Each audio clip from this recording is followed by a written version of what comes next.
coffee, tea, and rum. One day the tonguing is done, take our leave and go. At a fair in the sun of the town, her hair was blonde and this was brown. She made a whaler man come around.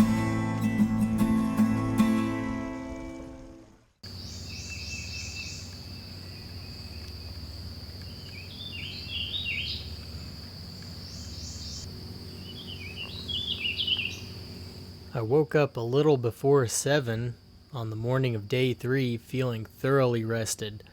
I had put in some hard work the previous day and I got into camp totally wiped out from rowing and long hours spent in the boat. Those who are unfamiliar or who have never done it can easily underestimate the amount of physical labor that goes into running a sailing boat, even a small skiff like mine. On a trip like this, there is always something to do, and I was never idle the entire time.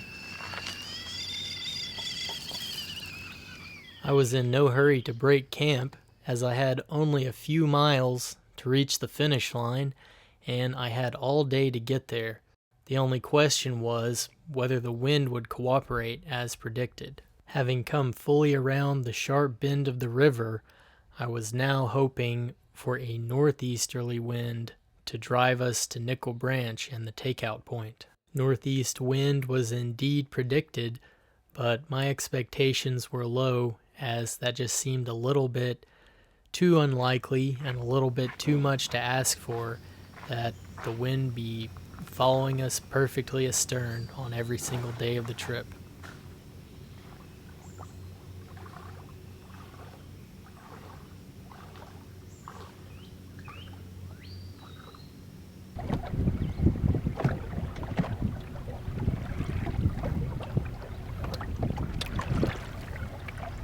Once underway and back on the open lake, it turned out that the predicted wind direction was 180 degrees off. The breeze was out of the southwest instead of the northeast, and that meant we would be sailing on the wind and tacking a lot.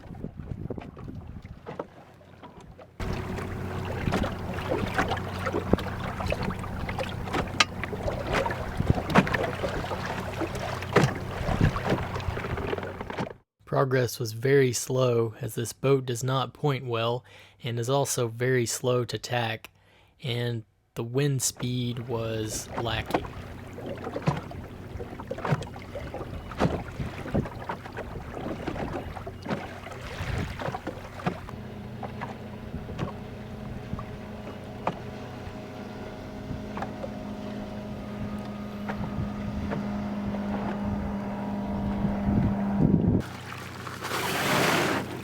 I noticed a very attractive looking white gravel bar off to port, and I didn't want to pass up the opportunity to check it out. I was in need of a little bit of a rest anyways.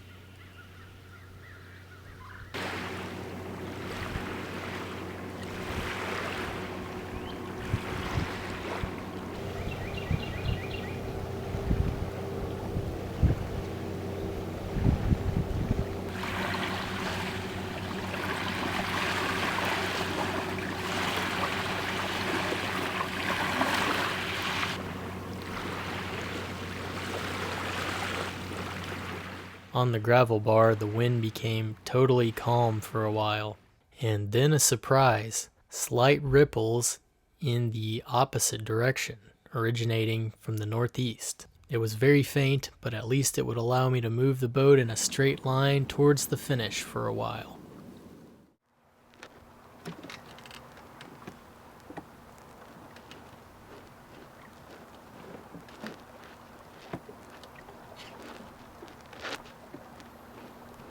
The heat of the day was beginning to intensify, and I spent the next little while riding puffs of wind and rowing with the sails up, just trying to make progress any way I could, and it was slow. It was very slow.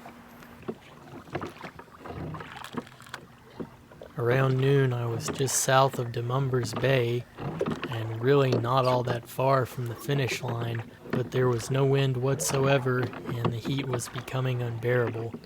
so I decided to pull off in the woods for a little bit of shade, and I was actually about to take the sails down and get set up for rowing.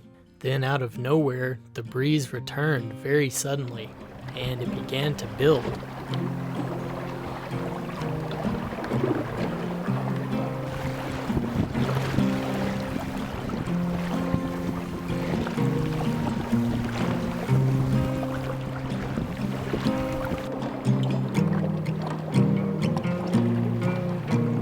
By 1 o'clock, I had passed Mumbers Bay and was scooting along. The lake really starts to feel big here, and it does open up quite a lot as I'm coming into sight of Barkley Dam.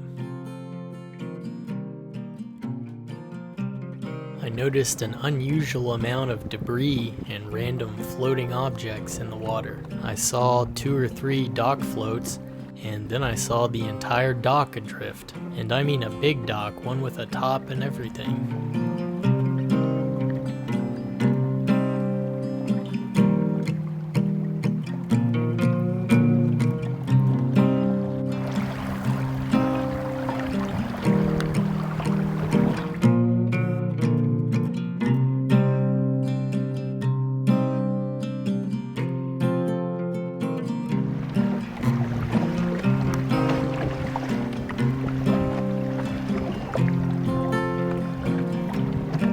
I finally sighted the Twin Islands at Nickel Branch, which was to be the takeout at the campground. There was no way I was going to pass the islands without stopping for a visit.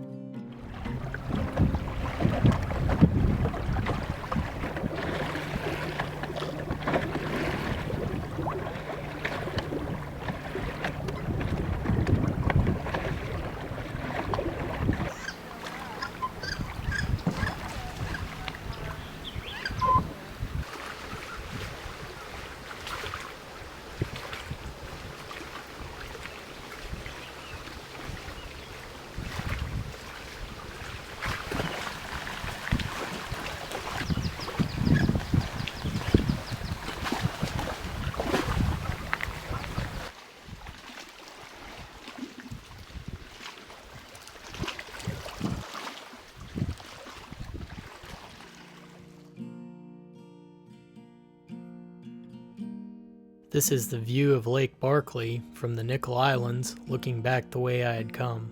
It had only been 3 days, but it was the greatest journey I had taken in a non-powered boat and in a boat that I had built myself. I was feeling pretty accomplished, but also a little bit sad that the trip was over.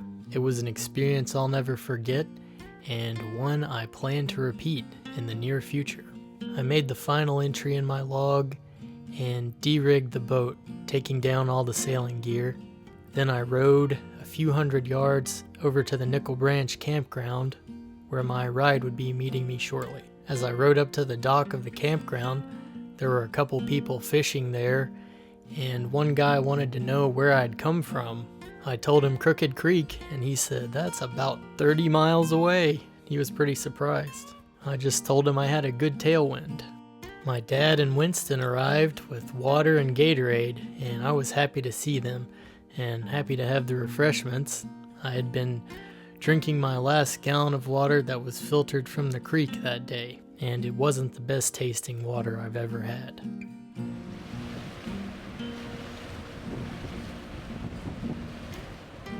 I have to thank my dad for being the shuttle. Could not have done it without him. And I have to thank my girlfriend Sydney for supporting me and tolerating my absence at kind of a bad time. And I also have to thank all my viewers and subscribers. Your support is greatly appreciated.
All right, the boat has got away for the first time. Luckily, the anchor trick has worked.